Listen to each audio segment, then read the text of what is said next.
Charleston's East Bay Street held a secret that city records tried to bury for over a century. A single cobblestone lane, no more than 40 feet long, connecting two prosperous warehouses near the waterfront.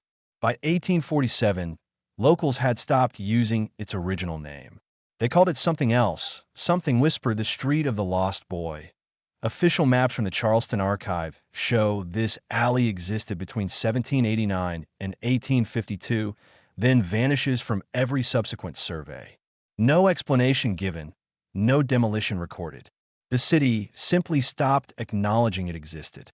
What happened on that narrow passage involved 23 people, a 7-year-old child, and a practice so disturbing that Charleston sea life families paid substantial sums to ensure certain ledgers never saw daylight. The boy's name was recorded only once in a customs document that disappeared from the South Carolina Historical Society in 1923. But before we continue with the story off this forgotten street, and the child who gave it its name, I need you to do some effing for me. Subscribe to this channel and hit that notification bell because stories like this one, stories that were meant to stay hidden, need to be told.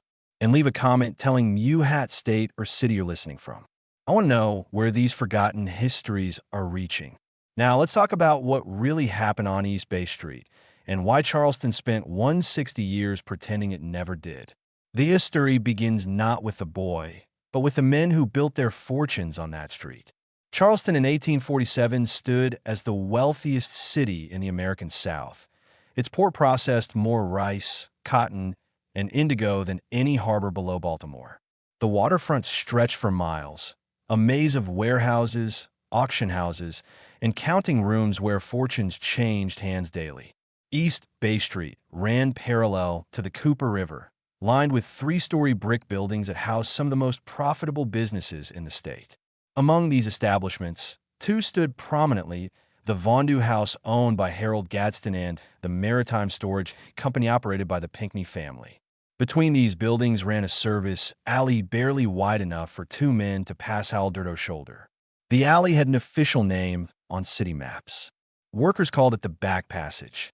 It connected the rear entrances of both properties and served as a private thoroughfare for moving goods between the warehouses and the docks. Harold Gadsden came from Old Charleston money. His grandfather had signed the state constitution. His father owned 17,000 acres of rice plantations in the Low Country.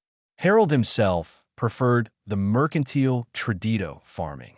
He purchased the Vondu House in 1839, transforming it into one of Charleston's most profitable auction sites. 3 times a week, crowds gathered in his showroom to bid on merchandise arriving from across the Atlantic and the Caribbean. The Pinckney family needed no introduction in Charleston society. Robert Pinckney ran the Maritime Storage Company with his 2 brothers, managing warehouses that held goods in transit, cotton bales waiting for shipment to Liverpool, barrels of sugar and molasses from Jamaica, rice from the surrounding plantations, furniture and manufactured goods from northern factories. The Pinckney charged storage fees, insurance fees, and handling fees. By 1847, their operation generated over $40,000 annually. The 2 businesses shared more than a property line. They shared a system, a method of operation that existed in the shadows of Charleston's legitimate commerce. In the records that survived, this system had no name. In the whispered conversations off the waterfront, it was called special handling.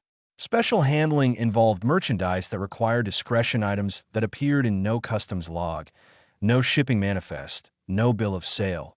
The Vondu House would receive notice of such merchandise through coded correspondence. The Maritime Storage Company would provide temporary accommodation in its secured spaces. Between the 2 establishments in that narrow alley, the merchandise would move under cover off darkness or heavy rain when the street traffic diminished and prying eyes stayed indoors. Most of this merchandise consisted of luxury goods that wealthy buyers preferred to purchase without public record: French wines during trade embargoes, British textiles that avoided import duties, Cuban tobacco that bypassed federal taxes. The system worked smoothly for 8 years without incident. Then came the summer of 1847, and everything changed. The catalpa trees along East Bay Street bloomed white that June, their heavy flowers dropping petals across the cobblestones. The heat arrived early and stayed late, turning the air thick enough to chew. Ships crowded the harbor, their masts creating a forest against the sky. Business boomed. Cotton prices had reached their highest point in a decade. Every warehouse in the district operated at capacity. That's when Harold Gadsden received an unusual letter.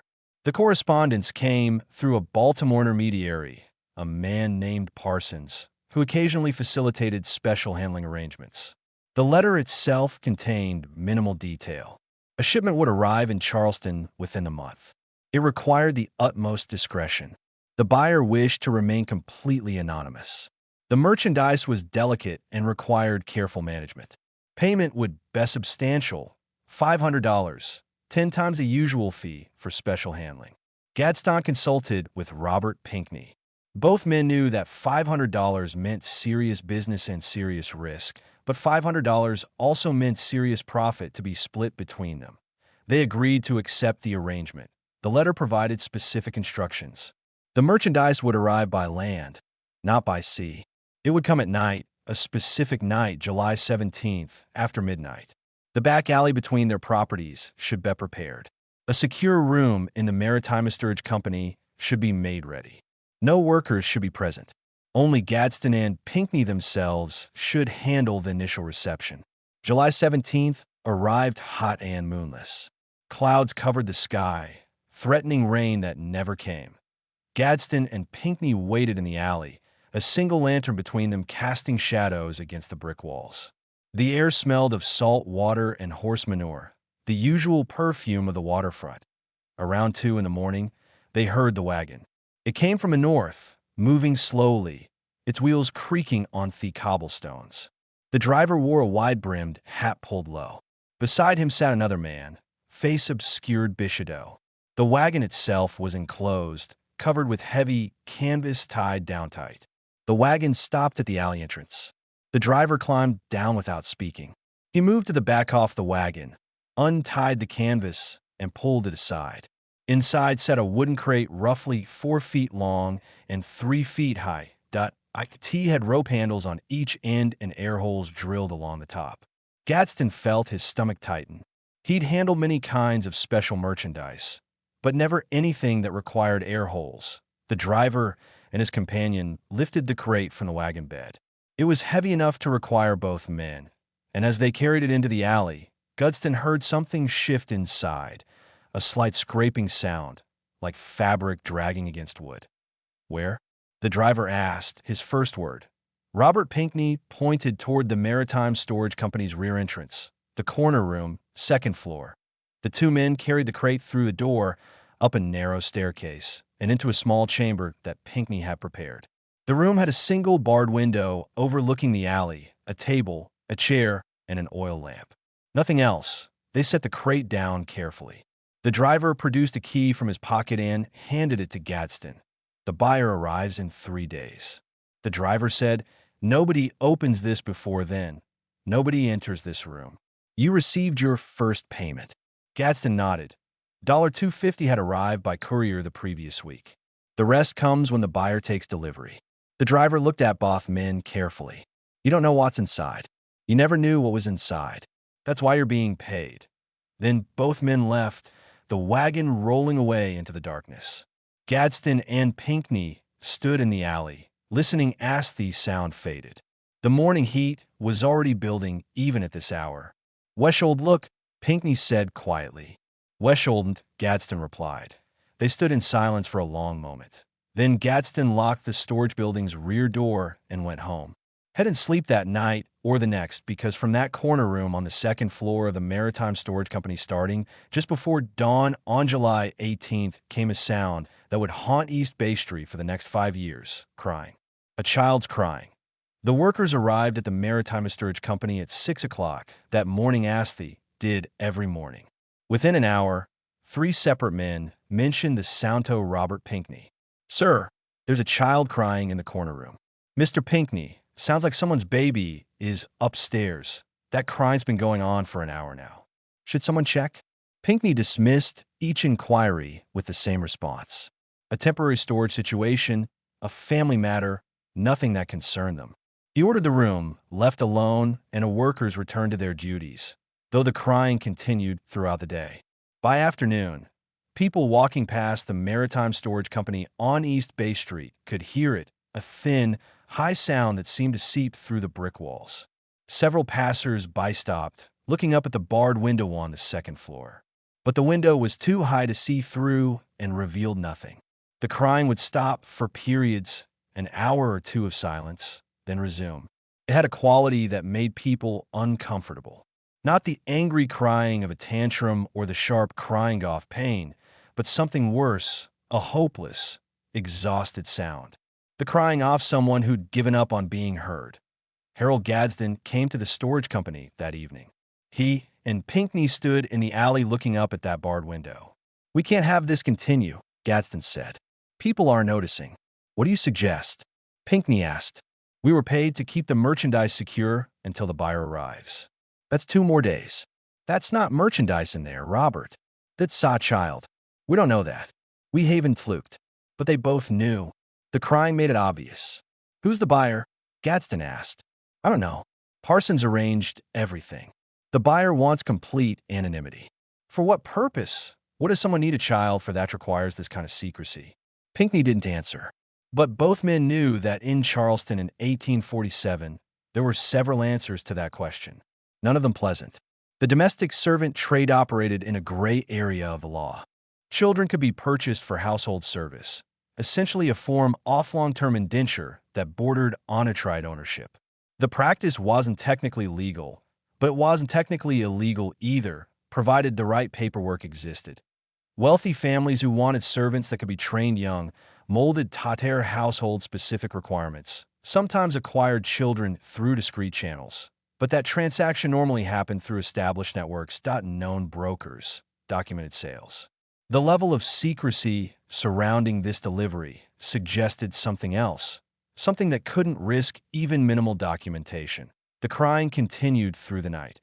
Gadsden lay in his bed 3 blocks away and heard it in his mind, even though the actual sound couldn't carry that far. At 4 in the morning, he rose, dressed, and walked through the empty streets to East Bay Street. The city slept around him. Gas lamps flickered at intersections. A dog barked somewhere in the distance. The air smelled like low tide. That peculiar marsh smell that Charleston wore like perfume. He let himself into the storage company through the rear door. The building creaked in the darkness, wood and brick settling in the cooling air. He climbed the stairs to the second floor, each step creaking under his weight. He stood outside the corner room's door. From inside came silence now. The crying had stopped. Gadsden had the key in his pocket. He cold opened the door, opened the crate, see what they were really dealing with. But the driver's words echoed in his mind. "You don't know what's inside. You never knew what was inside." He stood there for 10 minutes, hand on the key in his pocket, listening to the silence from the room. Then he heard it, not crying, singing. A child's voice, so quiet he could barely make out the words. A song he recognized, one of the spirituals that the enslaved sang in the rice fields. "Nobody knows the trouble I've seen. Nobody knows my sorrow." The voice was small and tired, but it carried a strange determination, like the child was singing to stay alive, to prove to himself that he was still there. Gadsden backed away from the door, had ascended the stairs, and left the building without opening that room. The next day, July 19th, brought more problems. A woman stopped outside the Maritime Storage Company around noon, listening to the crying that had resumed. She asked a worker what was happening. The worker, uncomfortable, claimed ignorance. The woman persisted. She wanted to speak to management about the child she could clearly hear crying inside the building. Robert Pinckney met with her briefly. He explained that a traveling family had temporarily stored some belongings, including a fretful infant. The situation was temporary and under control. The woman looked skeptical but left. However, word was spreading through the neighborhood. Several businesses along East Bay Street had customers mentioning the crying child. People were starting to talk. That evening, Gadsden and Pinckney met again in the alley. "This can't continue," Gadsden said. "We need to contact Parsons and tell the buyer to collect immediately. Tonight, if possible." "The agreed date is tomorrow," Pinckney replied. If we change the arrangement, we risk the buyer walking away. That's $250 we'd have to return. Plus, we'd still have the situation to deal with. The situation is a child locked in a crate. Robert, we need to end this now. One more day, 24 hours. The buyer arrives tomorrow night, July 20th. The transaction completes, and this ends. Gadsden wanted to argue, but couldn't find solid ground. They'd accepted the money. They'd agreed to the terms. Breaking those terms now would mean returning payment they'd already spent and potentially ending their special handling business entirely. Word would spread that they couldn't be trusted to maintain discretion, so they waited. July 20th arrived with thunderstorms. Rain hammered Charleston throughout the afternoon, turning streets into river sand, driving everyone indoors. The Maritime Storage Company's workers left early, eager to get home before the worst of the weather arrived. By 6:00, the building stood empty except for Gadsden and Pinckney.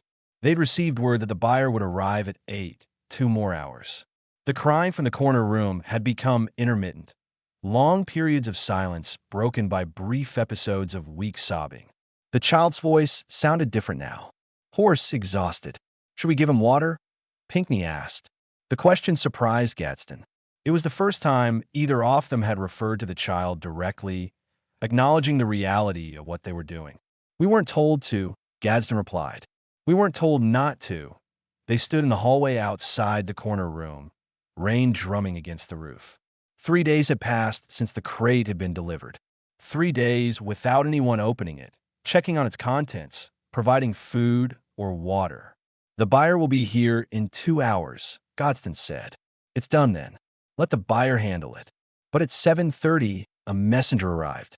A boy of 12 or 13, soaked from the rain, carrying a sealed letter. Gadsden opened it while the boy waited. The message was brief. Buyer delayed duetto weather. Will arrive July 21st, same time. Continue security protocols. Another day, another 24 hours. Gadsden gave the messenger a coin and sent him away. Then he and Pinckney stood in the empty building listening to rain pound the roof and silence come from the corner room. The singing had stopped hours ago. The crying had stopped around noon.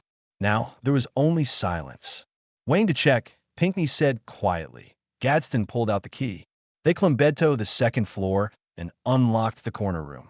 The oil lamp had burned out, so they brought a lantern from downstairs. Its light pushed back the darkness, revealing the wooden crate sitting exactly where it had been placed 3 days earlier. The crate hadn't moved.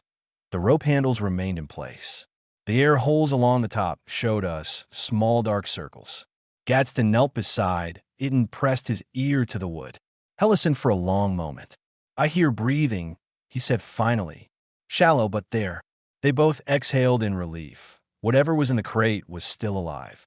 We should open it, Pinckney said. Give water at least, and if the buyer considers that a breach of contract, then let him. I won't have a child's death on my hands. Gadsden looked at the crate for a long moment. Then he inserted the key into the lock and turned it. The lock clicked open. He lifted the hasp and pulled up the lid. Inside, curled on his side, atop a thin layer of straw, lay a boy of perhaps 7 years old. His skin was dark, though in the lamplight it was hard to determine exact shade. He wore a simple cotton shirt and trousers, both dirty. His feet were bare, his eyes were closed, but his chest moved, breathing alive. Scattered around him in the crate were a tin cup, now empty, and what looked like the remnants of cornbread reduced to crumbs. Someone had provided minimal supplies, enough to keep him alive for perhaps 2 days, but 3 days had passed. The boy's lips were cracked and dry. His breathing made a slight whistling sound. Pinckney left and returned with a dipper off water. He knelt and lifted the boy's shed carefully, bringing the dipper to his lips. The boy's eyes opened, unfocused. He drank weakly, water spilling down his chin. After several sips, his eyes focused on Pinckney's face, then on Gadsden standing behind him. The boy didn't speak. He just looked at them with an expression that Gadsden would remember for the rest of his life.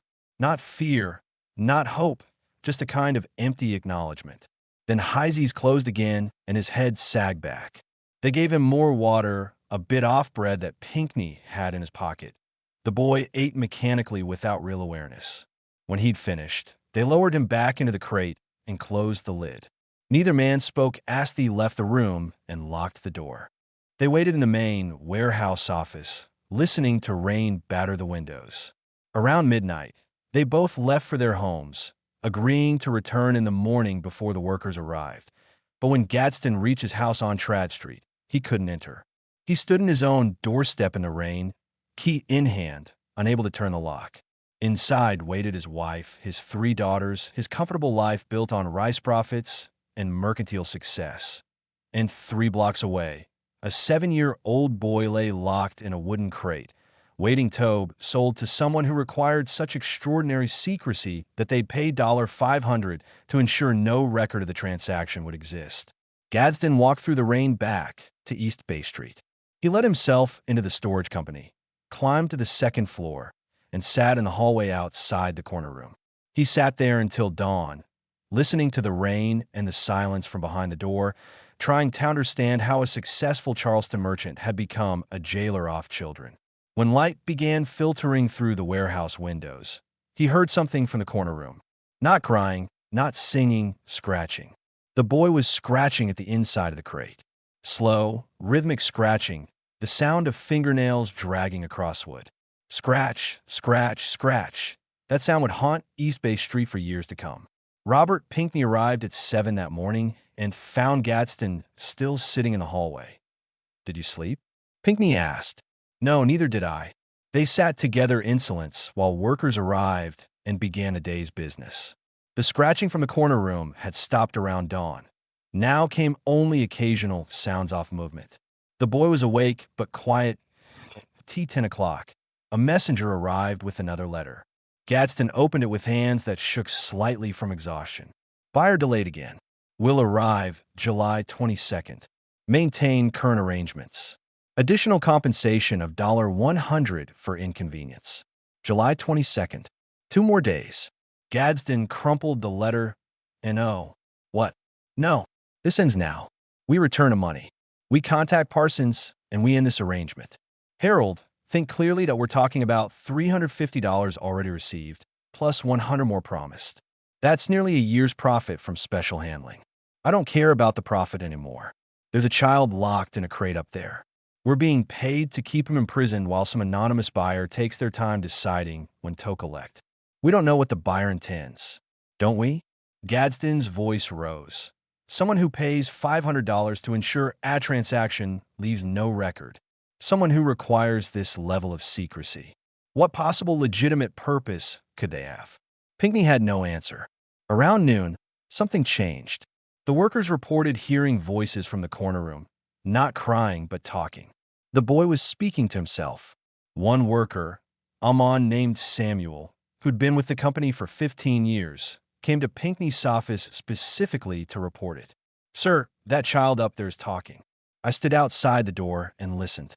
He's telling himself stories, making up tales about being outside, about running through fields, about his mama. "It is, sir. It's not right what's happening up there." Pinckney dismissed Samuel, but the worker's words stuck. The boy was telling himself stories to survive. That afternoon, a city constable stopped by the Maritime Storage Company. Not in official capacity, he explained. He'd simply heard reports of a child crying in the building and wanted to verify everything was acceptable. Pinckney put on his most assured manner. A temporary domestic situation. A traveling family shield who was ill and crying from fever if the family would be collecting the child shortly. Everything was under control. The constable seemed satisfied and left, but his visit shook both Gadsden and Pinckney. Official attention was being drawn to the building. If another complaint came in, the constable might return with actual authority to investigate. Just when we thought we'd seen it all, the horror in Charleston intensifies. If this story is giving you chills, share this video with a friend who loves dark mysteries. Hit that like button to support our content. And don't forget to subscribe to never miss stories like this. Let's discover together what happens next. That evening, Gadsden and Pinckney opened the crate again. They gave the boy water and some chicken and bread from a nearby ordinary. The boy ate silently, his eyes moving between their faces, but never focusing directly on either of them. "What's your name?" Gadsden asked. The boy didn't answer. He just chewed mechanically, swallowed, and took another bite. "Where are you from?" Pinckney tried. Nothing. The boy finished eating and drinking, then lay back down in the crate without speaking. His eyes closed. They locked the crate again, locked the room, and left the building. July 21st passed. Intense waiting. No mensaje arrived. No word from the buyer. The workers continued reporting strange sounds from the corner room. The boy had stopped talking to himself, and Ritter intermittent crying, though weaker than before. Around 4 in the afternoon, something new happened. A woman appeared at the Maritime Storage Company's front door asking to speak with management. She introduced herself as Rebecca Howland, member of the Charleston Ladies Protestant Orphan Society. "We've received reports." She told Pinckney Theta Child is being held in this building against their will. "I'm here to investigate these claims on behalf of concerned citizens." Pinckney maintained his story about the traveling family and temporary illness. Mrs. Howland listened politely, then produced a letter signed by 3 prominent Charleston ministers requesting access to verify the child's welfare. Pinckney refused. "Private property," he explained. "Private business matter. No authorization for external investigation." Mrs. Howland left, but her parting words chilled both men. "I will be consulting with the city magistrate about this matter. If a child is being mistreated within these walls, Mr. Pinckney, the law will intervene." After she left, Gadsden and Pinckney met in the alley between their buildings, the same alley where the crate had been delivered 4 days earlier. "This is collapsing," Gadsden said, waiting to contact Parsons immediately. "Tell the buyer to collect tonight, or we're reopening the crate and releasing the boy." "And saying what?" "That we found him wandering? That he appeared mysteriously? Harold, think about what you're proposing. We've held this child for 4 days. If we release him now, questions will be asked. Our involvement will be investigated. Our entire operation will be exposed. Better that than whatever's coming next." But before they could decide, a messenger arrived at 6 o'clock with a new letter. "Buyer will arrive July 22nd at midnight. Final arrangement. Payment of remaining $250 plus $100 bonus will be delivered upon completion. Midnight tomorrow, 1 more day." They went home, both men feeling the weight off their situation. They'd entered into this arrangement thinking it was just another special handling job. Instead, they'd become part of something that had turned into imprisonment of a child with growing public attention and potential legal consequences. That night, neither man slept. Gadsden paced his house while his wife asked what troubled him. He couldn't explain. "How do you tell your family that you've been keeping a child locked in a wooden crate for money?" Around 3 o'clock in the morning, Gadsden dressed and walked to East Bay Street. He let himself into the storage company and climbed to the 2nd floor, sat in the hallway outside the corner room. From inside came soft crying again. Weak, hopeless crying. Gadsden pulled out the key, unlocked the room, opened the crate. The boy lay curled on his side, tears tracking down his face. His eyes opened and looked at Gadsden without expression. "I'm sorry," Gadsden said quietly. "I'm so sorry." Theboe didn't respond. He just looked at Gadsden with those empty eyes. Gadsden gave him water, more bread. The boy ate mechanically. Then Gadsden did something he hadn't planned to do. He lifted Theboe out of the crate. The child was light, far too light for a 7-year-old. 4 days with minimal food had taken their toll. Gadsden set him on his feet, and the boy stood shakily, holding the edge of the crate for balance. "Can you walk?" Gadsden asked. The boy took a tentative step, then another. His legs shook but held. Gadsden watched him move slowly around the small room. The boy stopped at the barred window and looked out at the darkness, the alley below, the shapes of buildings, the small slice-off sky visible between brick walls. They stood there together in silence for perhaps 10 minutes. Then the boy turned and walked back to the crate. He climbed in without being told, lay down on his side, and closed his eyes. Gadsden locked the crate, locked the room, and left. He sat in the warehouse office until dawn, turning over his options. He cold released the boy and faced the consequences. He could refuse to complete the transaction when the buyer arrived. He could report the entire situation to the city authorities, but each option led to exposure of the special handling operation, to questions about other transactions, to potential prosecution, to the destruction of everything he and Pinckney had built. So it did nothing. July 22nd dawned hot and clear. The workers arrived at 6:00. Business proceeded normally in the warehouse below, while upstairs in that corner room, a child waited in a locked crate. Mrs. Howland returned at 9:00 with a city magistrate. They demanded access to the building to investigate claims of child mistreatment. Pinckney prepared now-produced documentation he'd forged overnight. A letter from a fictional family claiming custody of their son who was ill with scarlet fever and being isolated for public safety. A medical note from a real doctor who Pinckney had paid $20 to sign without asking questions. The magistrate examined the documents, listened to Pinckney's explanations, and concluded that while the situation was unusual, it didn't warrant official intervention. He warned Pinckney that if any actual evidence of mistreatment emerged, there would be serious legal consequences.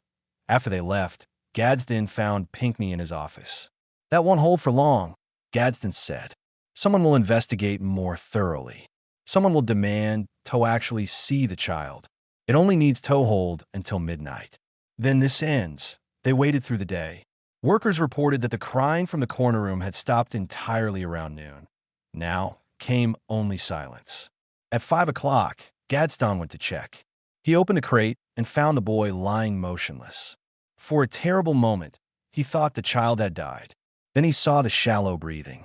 The boy's eyes were open but unfocused. His lips were cracked and bleeding slightly. His breathing rattled in his chest. Gadsden gave him water, but the boy barely swallowed. He tried to get him to eat, but the boy couldn't chew. "We need a doctor," Gadsden said when Pinckney arrived. "We can't bring a doctor here. Not now. Not with ours Togo. Robert, this child might die before midnight. Then that's on the buyer for their delays. We've done what was required." Gadsden stared at his partner. In that moment, he saw clearly what they'd become.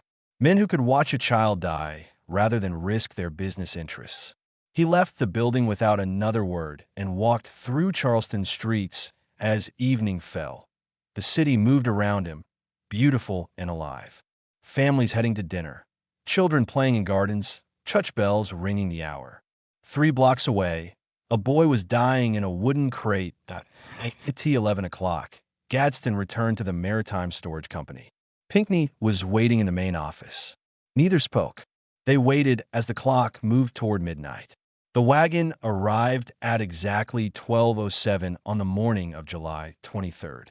Same enclosed design, same canvas covering, same 2 men in front, but this time a third man sat in the back, visible when the canvas was pulled aside. This man wore expensive clothes, a fine coat despite the summer heat, addle hat, white gloves. His face remained shadowed in the darkness, but his voice carried the cultured accent of Charleston's elite class. He stepped down from the wagon carefully, as if concerned about soiling his shoes on the cobblestones. He took a moment to survey the alley, his eyes moving across the brick walls, the barred window above the locked door of the storage company. "Gentlemen," he said to Gadsden and Pinckney, "I apologize for the delays. Circumstances required caution. You've been compensated for the inconvenience.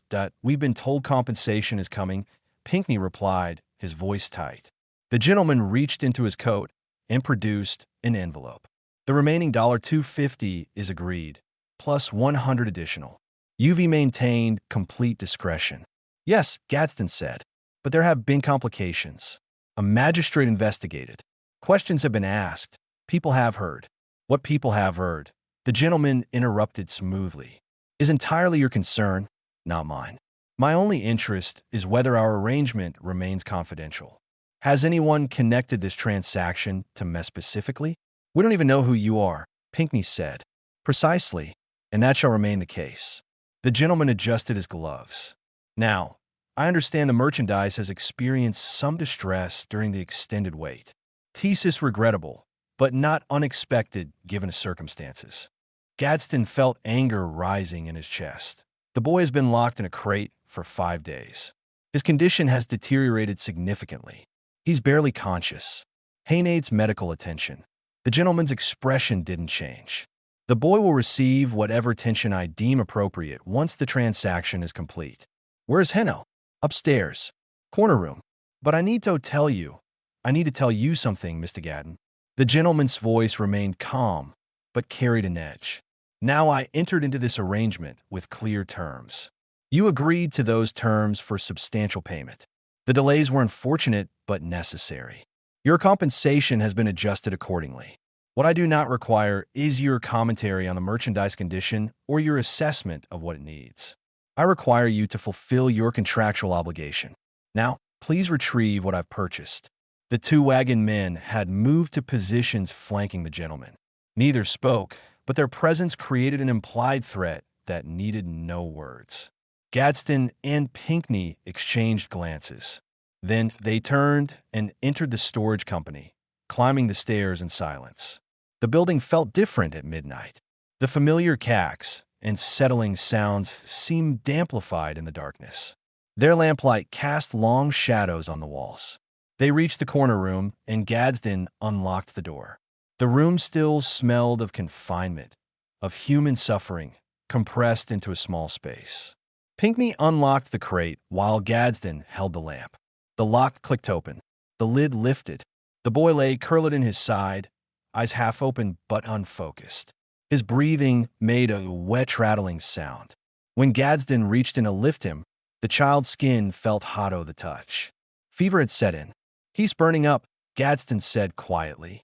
They lifted the boy as gently as possible.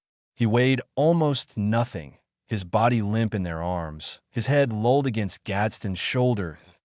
As they carried him toward the door, Theboe's eyes opened slightly wider. For just a moment, he seemed to focus on Gadsden's face. His cracked lips moved, but no sound came out. What is it? Gadsden whispered. The boy's lips moved again. This time, Gadsden heard it. A single word, so quiet it was almost nothing. Mama. Then his eyes closed again, and his head sagged back. They carried him downstairs and into the alley. The gentleman waited, standing in a shaft of moonlight that had broken through the clouds. Behind him, the wagon sat with its canvas cover pulled back, revealing the empty bed. The gentleman examined the boy by lamplight, his face showing no emotion.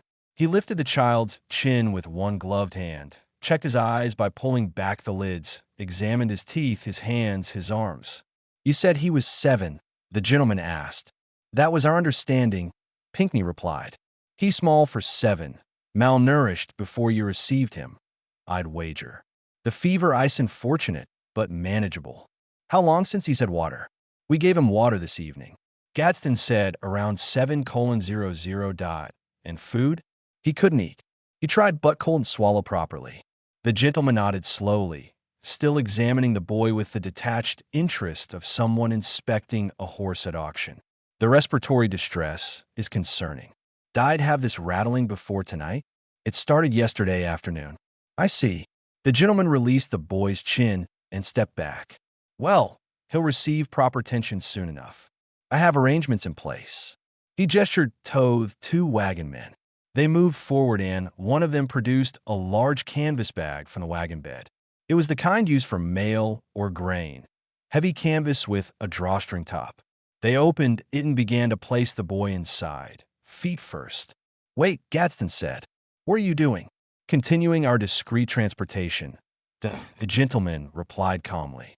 Surely you didn't expect me to parade him through Charleston streets in his current condition. That would raise questions neither of us want asked. Let's not breathe properly already. Putting him in that bag will suffocate him. The journey is short, Mr. Gadsden. Less than a mile. The bag has adequate ventilation. The gentleman gestured to small holes punched in the canvas. You see, I've taken appropriate precautions. The wagon men continued placing the boy in the bag.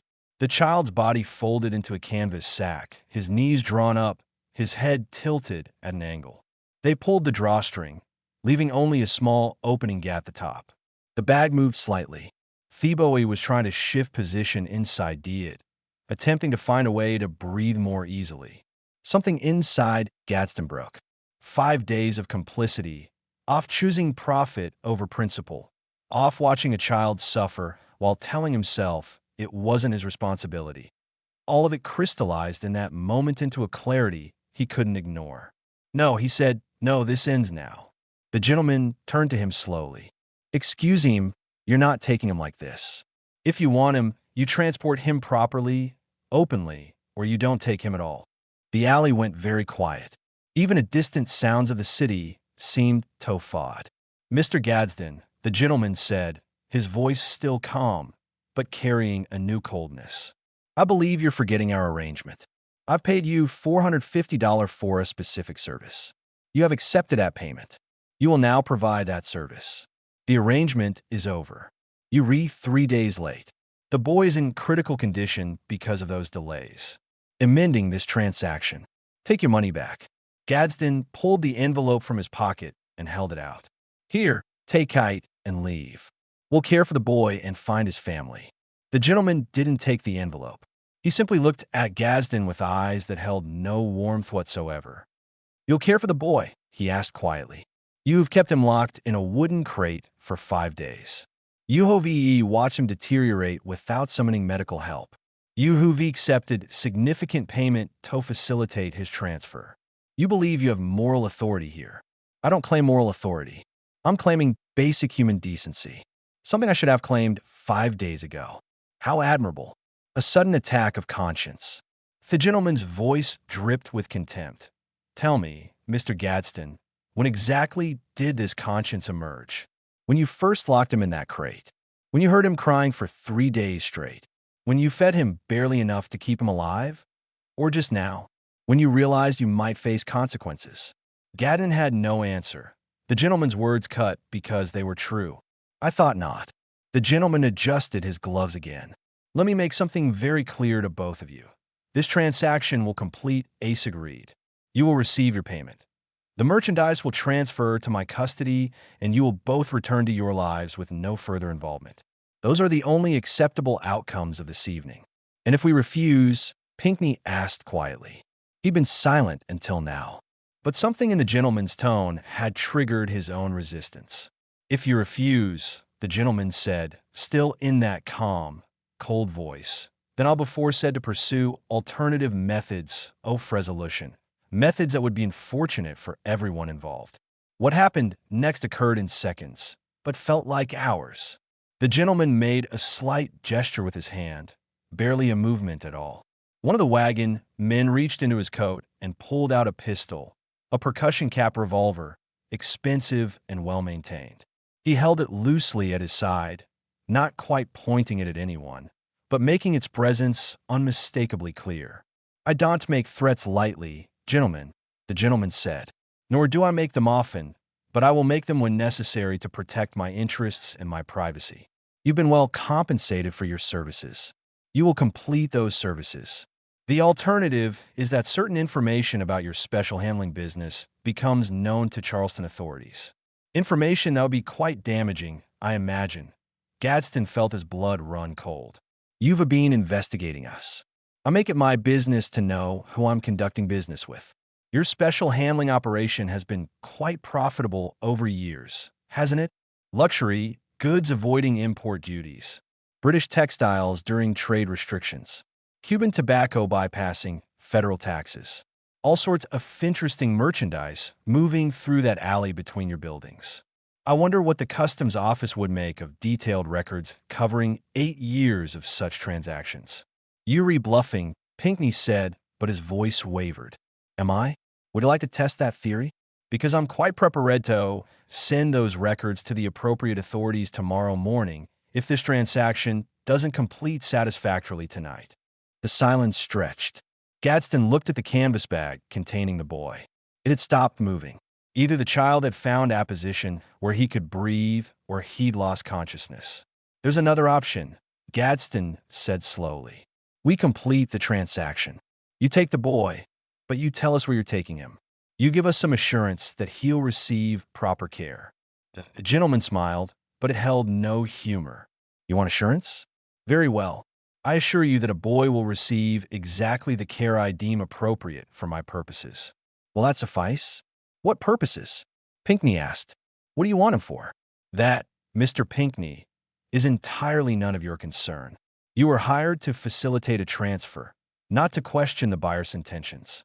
Now, are we going to complete this transaction, or shall I make some unfortunate correspondence in the morning?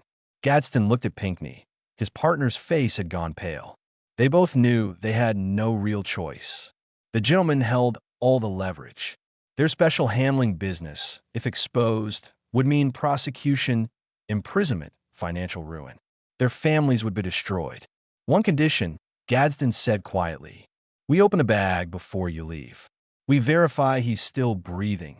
The gentleman considered this for a moment, then nodded. Acceptable, provided you do so quickly. One of the wagon men loosened the drawstring and pulled open the top of the canvas bag. Inside, the boy lay motionless, his face visible in the lamplight. His eyes were closed. His chest moved barely with shallow breaths, but he was alive. The wagon man closed the bag again and lifted it. The gentleman himself took it from him, surprisingly strong, despite his refined appearance.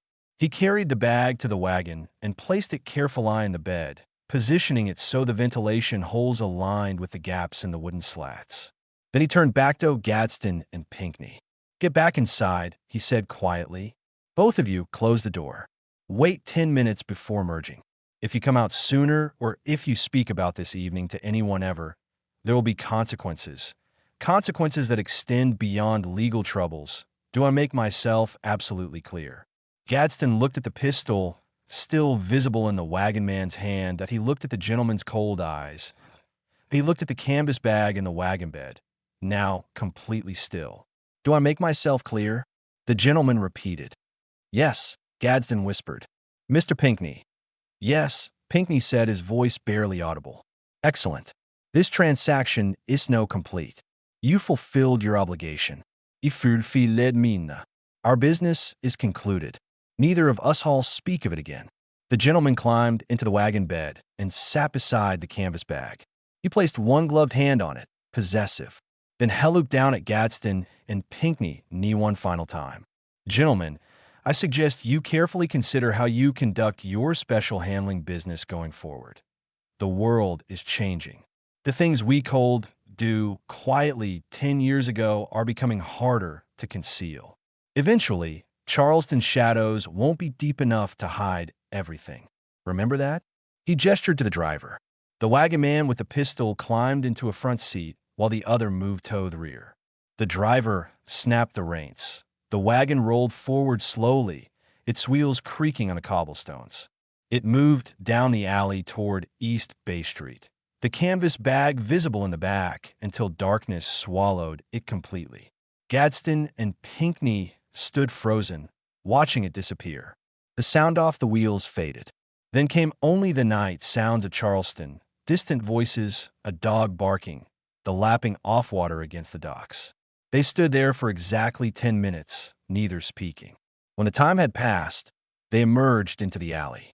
Nothing remained but wheel tracks in the dust and the envelope of money sitting on a crate near the door where Gadsden had dropped it during the confrontation.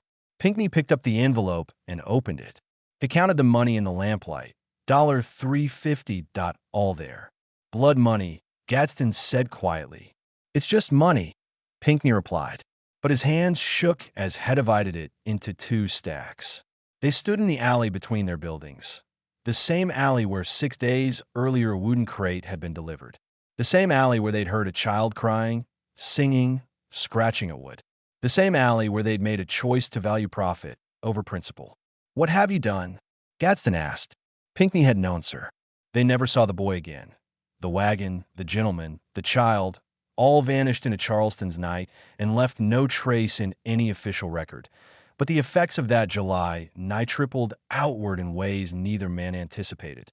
The next morning, Gadsden and Pinckney met in the alley between their buildings at dawn before any workers arrived. They spoke in whispers, though no one was there to overhear. We can't continue the special handling business, Gadsden said. Not after this. I know. We have to dismantle it completely. No more of these credit transactions. Nothing that can connect us to what happened. Pinckney nodded slowly. I've already burned the correspondence from Parsons. All of it.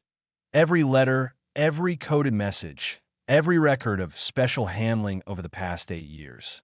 The ashes are at the bottom of the harbor. The money divided it last night after you left. $350 each. Pinckney's voice was flat, emotionless. Our share for watching a child slowly die over 5 days. They stood in silence. The morning heat was already building, turning the air thick. In a few hours, workers would arrive and business would continue as if nothing had happened. Asif, the corner room on the second floor hand, held a boy in a crate. As if anal lay between two respectable business shed been the site of a transactiano one wanted to acknowledge. What do we tell people? Pinckney asked, about the crying, about the magistrate's investigation, about Mrs. Howland's concerns. People will ask. We tell them the family collected their sick child, that he recovered from his fever and they continued their travels, that everything resolved appropriately.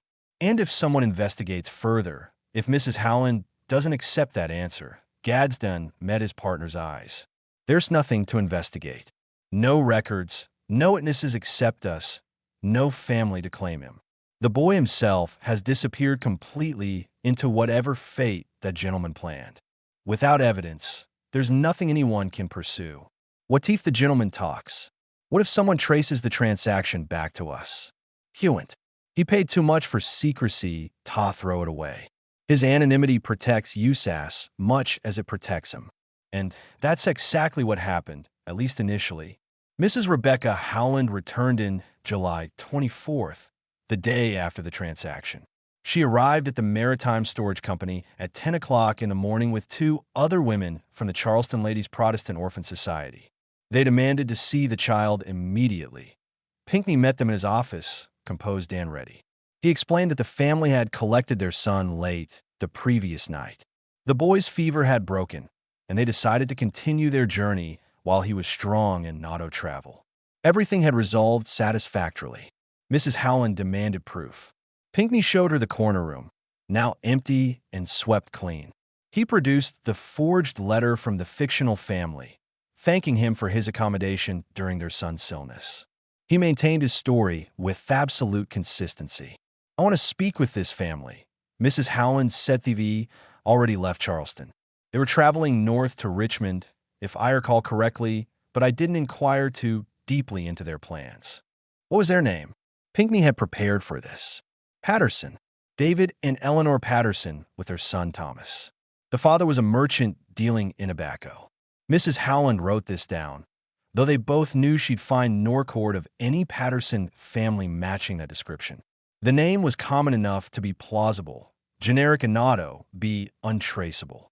If I discover you've been lying to me, Mr. Pinckney, she said quietly, I will ensure the authorities investigate this matter thoroughly. I assure you, madam, everything I've told you is the truth. She left, but her suspicion remained palpable.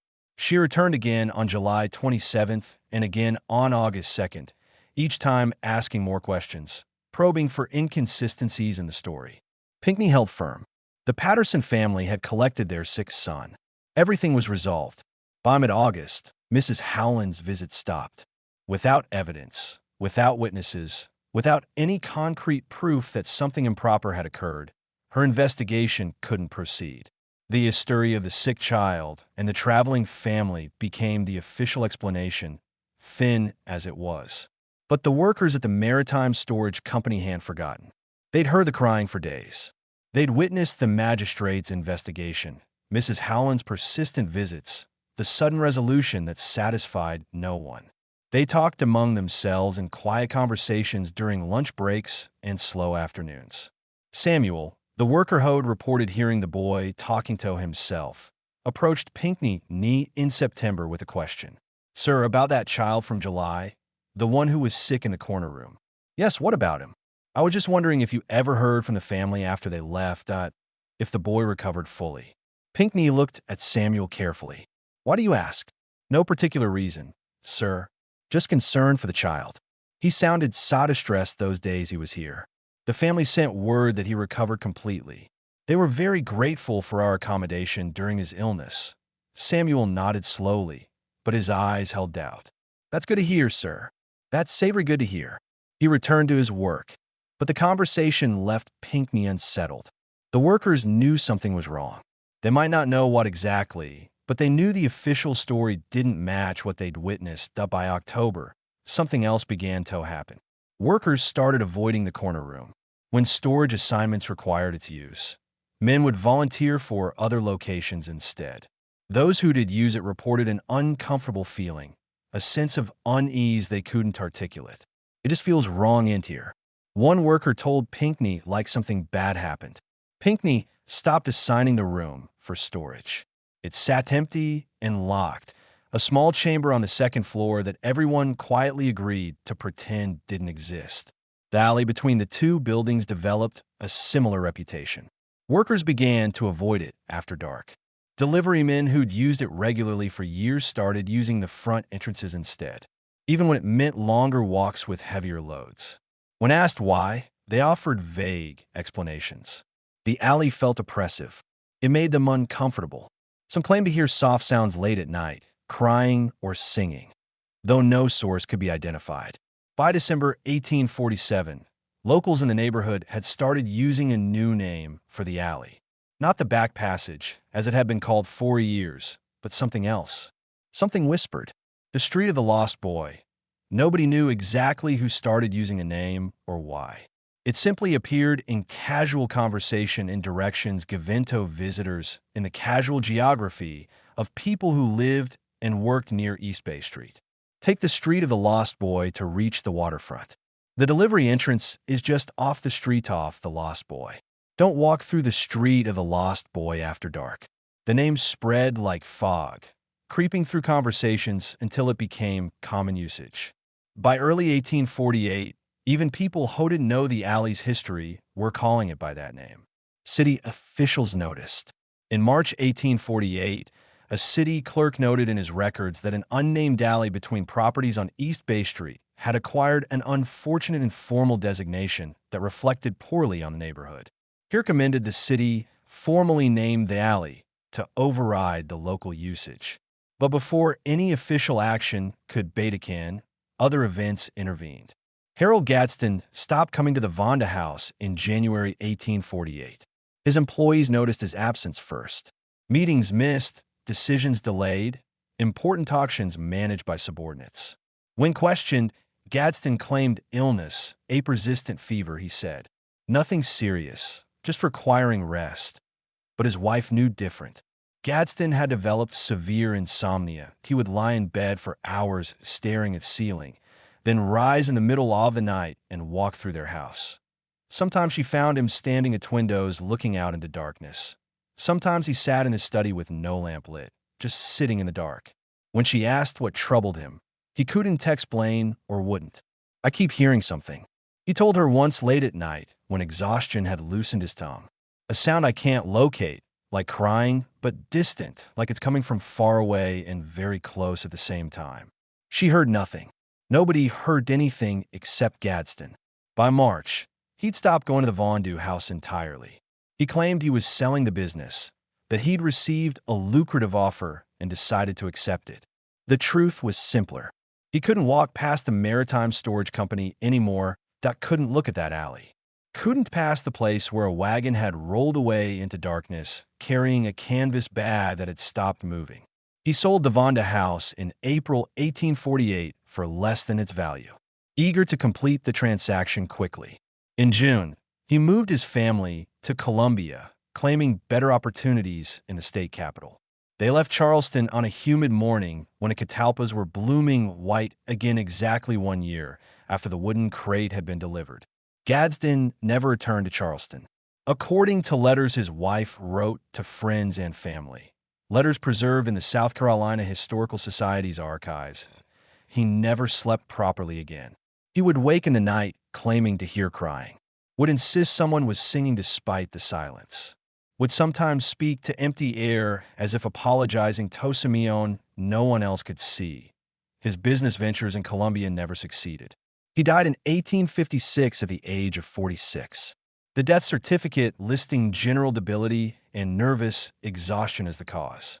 He was buried in Columbia, far from Charleston, far from East Bay Street, far from the alley between two warehouses where he made a choice that haunted him for the rest of his life. Robert Pinckney continued operating the maritime storage company. But something had changed in him, too.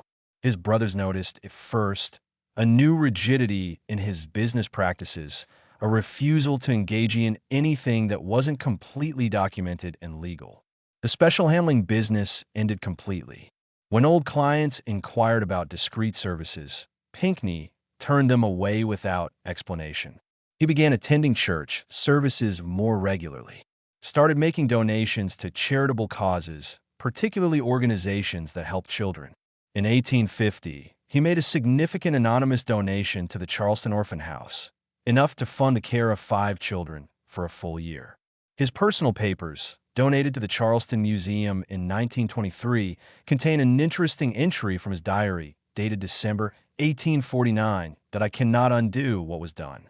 I cannot bring back what was lost. I can only try to balance accounts that can never truly balance. God help me. I try, but the crying continues in my memory, and I wonder if it will ever stop. The corner room where the boy had been held was never used again. Pinckney kept it locked permanently.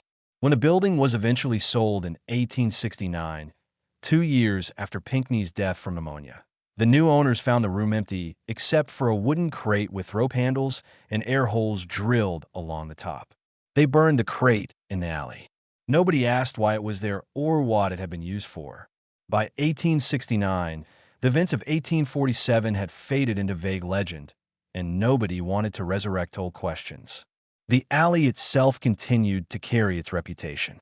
The Street of the Lost Boy remained in local usage despite the city's attempts to override it. In 1852, when Charleston conducted a comprehensive survey of its streets for new official maps, the surveyor included a telling note in his records. Alley between properties 147 and 151, East Bay Street. Locally called Street of the Lost Boy. Origin of name unknown. Strong negative associations in local perception. Recommend removal from official documentation due to impact on property values and neighborhood reputation. The recommendation was accepted. When the new official maps were published in 1853, the alley existed physically but had disappeared from all city records. It became a nameless passage between two buildings, acknowledged in reality, but terraced from official recognition. As for Boy himself, no record of his identity ever surfaced. The customs document that allegedly contained his name disappeared from the South Carolina Historical Society's archives sometime before 1923. The loss inventory simply notes unknown document regarding minor child circa 1847, missing presumed misfiled. Whether it was stolen, accidentally lost, or deliberately removed remains unknown. The Baltimore intermediary named Parsons left no trace in historical records. His name appeared in no business directories, no shipping manifests, no legal documents from the period. He existed only in burned correspondence and fading memories. The gentleman who collected the boy in the early morning of July 23, 1847 was never identified. His description, expensive clothes, cultured accent, refined manner, fit hundreds of Charleston's wealthy residents. No investigation was ever launched because officially nothing criminal had occurred. No missing person report. No family seeking a lost child. No legal complaint. Just whispered rumors and a nickname for an alley that most people eventually forgot the origin of. The canvas bag, the wagon, the 2 men who drove it, all disappeared as completely as the boy himself. Whatever fate awaited him after that July night remained unknown. Whether he survived, where he was taken, what purpose the gentleman had for him, all of it vanished into Charleston's shadow economy and left no answer. In the decades that followed, the alley between what had been the Vondu House and the Maritime Storage Company acquired layers of legend. Each generation added new stories, new explanations for why it was called the Street of the Lost Boy. Some claimed a child had died there during a yellow fever epidemic of 1849, others insisted a boy had been murdered during a robbery in the 1850s. A few remembered something about a kidnapping, though the specifics were always unclear. The actual events of July 1847, the 5 days a 7-year-old boy spent locked in a wooden crate. The transaction that sold him to an anonymous buyer for purposes that remain unknown. The two merchants who chose profit over principle. All of this faded into whispered rumor and then into silence. The people who knew what really happened either died, or like Gadsden and Pinckney took their knowledge to the grave. The workers who'd heard the crying moved on to other jobs, other cities. Mrs. Howland continued her charitable work until her death in 1871, but her investigation into the Maritime Storage Company incident remained forever incomplete. The alley itself was finally demolished in 1891 during Charleston Harbor expansion project. The warehouses on either side were torn down to make room for modern shipping facilities. The cobblestones were pulled up, revealing nothing but packed earth underneath. The brick walls came down stone by stone. Every physical trace of the street, all the lost boy disappeared. But stories have a way of surviving when physical evidence doesn't. Even now, some older Charleston residents remember their grandparents speaking about an alley near East Bay Street, where something terrible happened long ago. The details are gone, but the sense of unease remains on quiet summer nights, particularly in late July when the air turns thick and the catalpas bloom white. Some people who walk along East Bay Street claim to hear something carried on the wind, a sound like distant crying or soft singing. The voice of a child who was never identified, never claimed, never mourned. A boy who disappeared into Charleston's shadow economy in the summer of 1847 and left behind only a nickname for an alley that no longer exists and a story that no one wanted to remember, but no one could completely forget. This mystery shows us how easily a person can vanish when money, power, and secrecy align against them. How a child can spend 5 days crying in the heart of a busy city heard by dozens of people, yet still disappear without anyone stopping it. How two successful merchants can convince themselves theory just conducting business while participating in something horrific.